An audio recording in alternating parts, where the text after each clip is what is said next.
ఆర్ఎంపీలు అధిక మోతాదులో యాంటీబయోటిక్స్ ఇవ్వకూడదని డిఎంహెచ్ఓ విజయలక్ష్మి తెలిపారు. అలా ఇచ్చినందుకే తుర్కపాలెంలో ఆసుపత్రి సీజ్ చేశామని చెప్పారు. తుర్కపాలెంలో వరుస మరణాల కారణంగా డెత్ ఎనాలిసిస్ టీం విచారణ జరుపుతోందని పేర్కొన్నారు. గ్రామానికి సరఫరా అవుతున్న తాగునీటిలో ఎలాంటి కలుషితం లేదని రిపోర్టులు వచ్చాయన్నారు. ఇప్పటి వరకు 89 మంది అనుమానిత బ్లడ్ శాంపిల్స్ సేకరించినట్లు చెప్పారు. వీరిలో 64 మందికి నెగిటివ్ రిపోర్టు వచ్చినట్లు స్పష్టం చేశారు.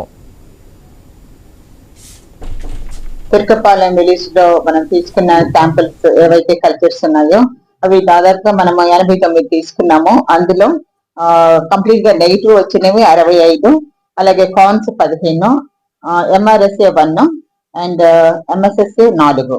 సో అండర్ ప్రాసెస్ లో ఉన్నవి 9.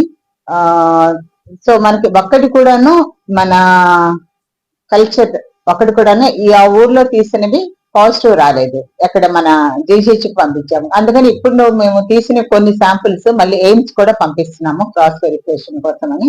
ప్రైవేట్ ల్యాబ్ లోనే మనకి కన్ఫర్మ్డ్ కేసులు వచ్చాయి. సో అక్కడి నుంచి కూడా కొన్ని శాంపిల్స్ తీసుకొని ఎయిమ్స్ కి పంపిస్తున్నాము ఆ కన్ఫర్మ్డ్ కేసుల గురించి. మనకి జీజీహెచ్ లో 7 కేసులు అడ్మిట్ అయి ఉన్నాయి. అండ్ అంటే సస్పెక్టెడ్ కేసులు 5, 2 కన్ఫర్మ్డ్ కేసులు, ఒకటి జీజీహెచ్ లో, ఒకటి ప్రైవేట్ హాస్పిటల్ లో ఉన్నారు.